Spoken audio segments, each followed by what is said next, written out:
자, 이번 시간은 영속성 컨텍스트를 가지고 있다. 여기에 대해서 설명을 할게요. 자, JPA는 영속성 컨텍스트를 가지고 있대요.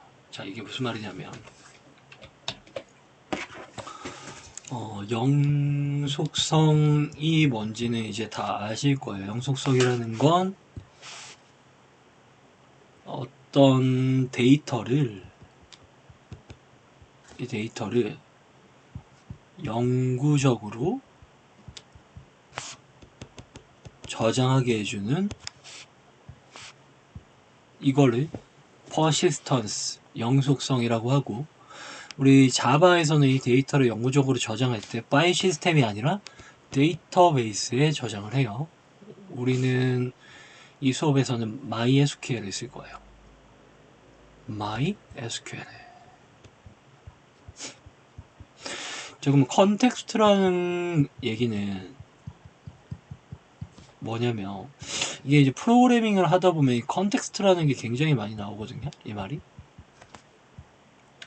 웹을 할 때도 컨텍스트라는 말이 나오고, 나중에 앱을 할 때도 컨텍스트라는 말이 나오는데, 컨텍스트에 대한 개념이 굉장히 모호해요. 그래서 이 컨텍스트를 이렇게 생각하시면 돼요. 자, 나는 봐봐요. 여기 어떤 여자가 한 명 있어요. 얘가 영숙이라고 할게요. 그리고 길동이가 있는데, 길동이가 영숙이한테 이렇게 얘기하는 거예요. 야, 난 영숙이 너의 모든 컨텍스트를 가지고 있어. 자, 이게 무슨 말이냐면, 영숙이의 모든 것들을 다 알고 있다는 거예요.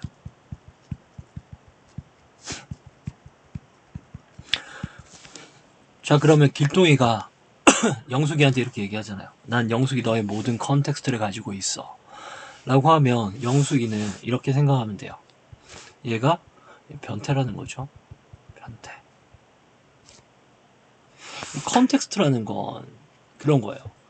모든 정보를 가지고 있는 게 컨텍스트예요. 이 컨텍스트라는 건 모든 곳에 달라붙을 수 있어요. 영숙이의 컨텍스트. 뭐 어떤 대상에 대한 컨텍스트. 이 컨텍스트라는 거 어떤 대상에 달라붙는 순간 이 컨텍스트는 그 대상의 모든 정보를 가지고 있는 애가 컨텍스트예요.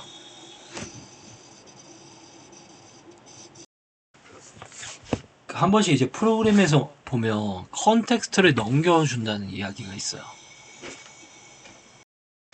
자, 컨텍스트를 넘겨준다는 말은 이런 말이에요. 길동이가 이 영숙이의 모든 컨텍스트를 알고 있어요. 가지고 있어요. 그래서 길동이가 이제 영숙이를 더 이상 좋아하지 않아서 아는 상태에서 갑자기 보고라는 애가 영숙이를 짝사랑한다는 거예요. 그래서 보고한테 길동이가 컨텍스트를 넘겨줄 수 있어요. 그럼 이 컨텍스트, 이 영숙이에 대한 컨텍스트를 다 알고 있는 거죠. 그래서 영숙이한테 보고가 그러는 거야. 영숙아, 너 어제 어느 카페에 놀러 갔었지? 영숙아, 너 어제 어디 갔었지? 영숙아, 너 어제 뭐 먹었지? 다 알고 있는 거예요. 그런데 영숙이는 이 보고라는 애를 좋아해서 영숙이도 이 보고의 컨텍스트를 다 알고 있는 거예요. 그래서 보고한테 그러는 거죠. 야, 보고야, 너 어제 길동이한테 내 컨텍스트 받았지? 뭐 했지? 이런 식으로. 그러니까 쉽게 얘기하면 컨텍스트는 그 대상에 대한 모든 정보를 가지고 있어요. 대상의 모든 정보를. 영속성 컨텍스트라는 건 데이터를 영구적으로 저장해야 되는 이 컨텍스트를 가지고 있다는 건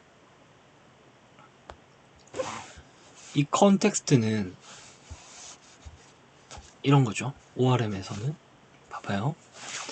내가 만약에 이 데이터베이스가 있는데 이 데이터베이스에 어떤 데이터를 저장하고 싶은데 그 데이터가 어떤 동물 데이터예요. 그 동물 데이터를 내가 하나 만들었어요.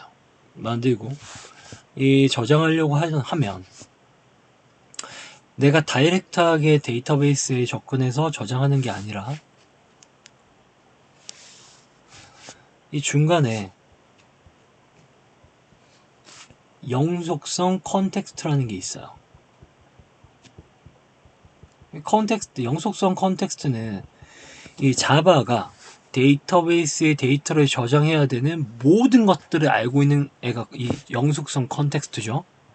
영속성이라는 거는 어떤 데이터를 영구적으로 저장하기 위한 방법이니까 그거에 대한 모든 것들을 알고 있다는 거예요. 컨텍스트는 얘는 이 자바라는 프로그램이 이 자바 프로그램에서 데이터베이스에 왔다 갔다 하는 모든 정보를 이 영속성 컨텍스트가 알고 있어요. 그래서 이제 자바는 데이터를 이제 DB에 저장하고 싶으면 어떻게 하냐면 영속성 컨텍스트에 동물 데이터를 던져요. 여기다가 여기 쏙 들어오겠죠? 그 다음에 이 영속성 컨텍스트에 들어있는 이 동물 데이터를 데이터베이스에게 던져요. 영속성 컨텍스트에서. 그럼 데이터베이스에 이 동물 데이터가 저장이 될 거예요. 이렇게. 그리고 나서 뭐 여기 영속성 컨텍스트에는 접근이 가능하기 때문에 이 동물 데이터를 삭제를 했어요. 예를 들어 삭제를 하고 내가 다시 데이터베이스에 던져요. 그럼 어떻게 되냐면 이 동물 데이터가 날아가요. 이 영속성 컨텍스트 안에 있는 이 데이터와 이 데이터베이스에 있는 데이터가 동기화가 돼요. 만약에 여기에 아무것도 없는 상태에서 데이터베이스에 예를 들어 가1 데이터가 있어요. 그래서 내가 이 가의 데이터가 필요해서 셀렉트 요청을 하잖아요. 셀렉트 요청을 하면 첫 번째로 이 자바는 데이터베이스에게 바로 가는 게 아니라 이 영속성 컨텍스트한테 가서 야 가의 데이터 좀 줘 라고 해요. 그러면 이 영속성 데이터는 가의 데이터를 안 들고 있잖아요. 그래서 데이터베이스에 가서 야 가의 데이터 내놔 라고 하는 거예요. 그러면 이 가의 데이터를 받아서 이 영속성 컨텍스트가 이 자바 오브젝트로 바꾼 가의 데이터를 가져요. 만들어요. 이렇게. 이 데이터랑 똑같은. 근데 이 타입이 서로 다르겠죠. 이 타입은 데이터베이스 타입이고 이 타입은 영속성 컨텍스트는 이 자바 프로그램 안에 있는 거니까 이 자바 오브젝트란 말이에요. 이 가의 데이터를 만들어서 결국 다시 얘한테 돌려줘요. 가의 데이터를. 이렇게.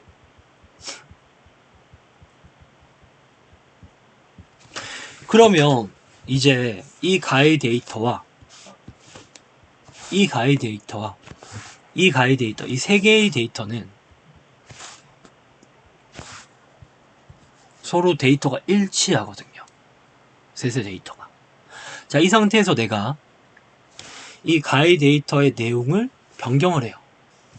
이 가일이 만약에 사과라면 이거를 딸기로 변경을 하잖아요. 그러면 이때 이 가의 데이터가 영속성 컨텍스트에 있는 가의 데이터가 딸기로 변해요.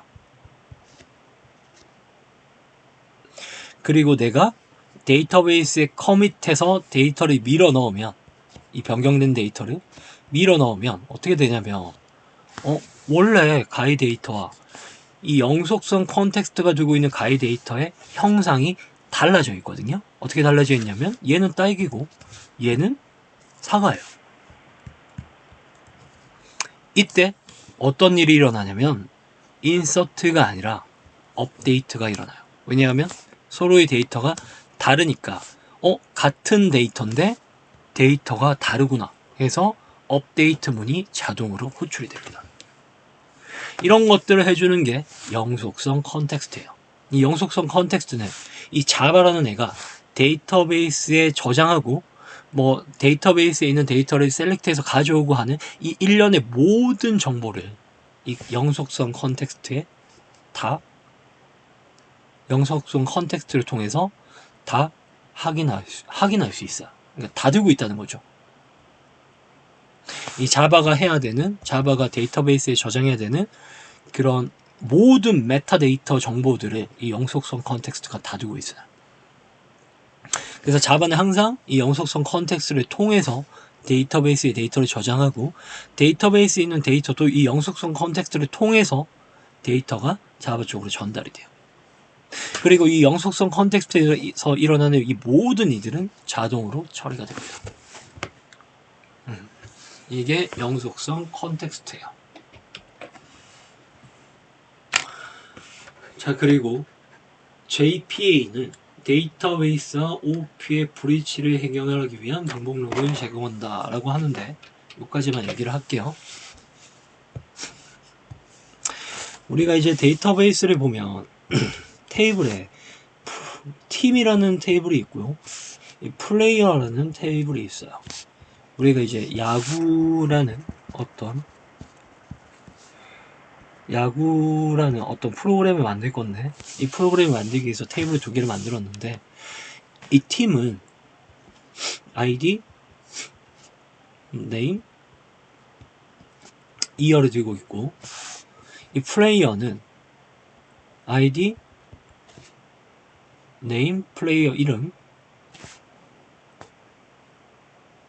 그리고 팀 아이디를 두고 있어요. 그래서 1번 롯데 1990년도, 2번 화나 NC라고 할게요. NC 2005년도 이런 데이터가 있으면 플레이어는 이렇게 들어갈 수 있겠죠. 1번 이대호, 팀 아이디 롯데니까 1번이 들어가고, 그래서 이 팀 아이디를 포린키라고 하죠. 참조키. 누구를 참조하냐면 얘는 이 팀의 아이디를 참조해요. 자, 그 다음에 2번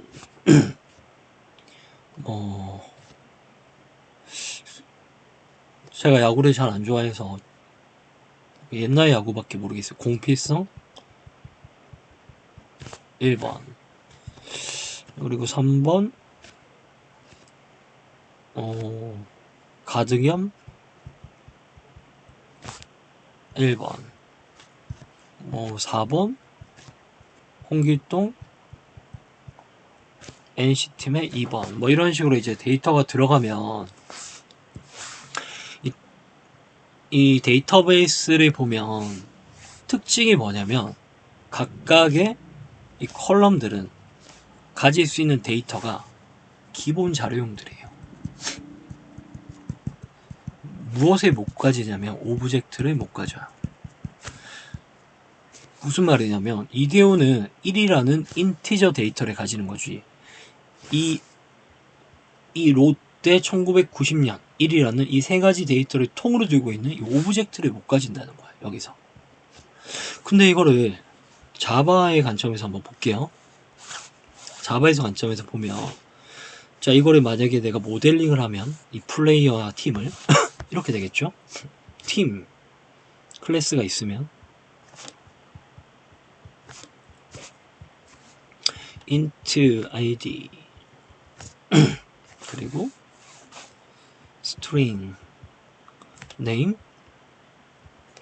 string year 이렇게 만들고, 그 다음에 플레이어를 만들면 클래스 플레이어 이렇게 있으면 int id string name, 그리고 어떻게 만드냐면 팀 아이디네요. int team id 이렇게 만들죠. 자, 이렇게 만들면 얘는 팀 아이디를 가지고 있기 때문에 뭐 1, 2, 3, 4 이런 값들을 들고 있을 거예요. 자, 이렇게 만들면 자, 봐봐요. 내가 데이터베이스에서 플레이어 공필성을 셀렉트 했어요. 그럼 여기 어떻게 들어가냐면 이 공필성 1 이렇게 들어가잖아요. 그러면 이 데이터만 보고 이 공필성이라는 사람이 어떤 팀에 있는지 모르잖아요. 왜냐면 이대로 던져주면 사실 우리는 알죠. 1번이니까 롯데구나 라는 걸 알 수 있는데 일반 사용자들은 몰라요. 내가 이 웹페이지에다가 어떤 데이터를 뿌릴 때 2번 공필성의 팀은 1이에요. 이렇게는 못한단 말이에요. 그래서 이거를 정상적으로 뽑아주기 위해서는 이렇게 셀렉트를 한 뒤에 이 1번으로 다시 얘를 셀렉트해서 어떤 팀인지를 찾아와야 돼요. 혹은 조인을 해야 되겠죠.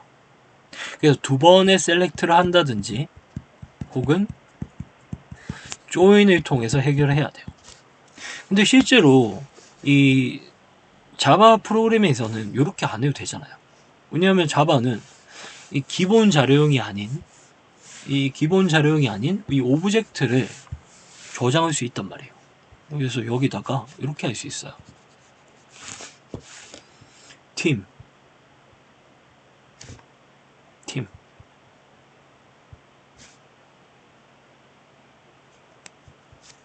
이렇게. 자, 근데 이렇게 만들게 되면 이 데이터베이스에서 만들어진 얘와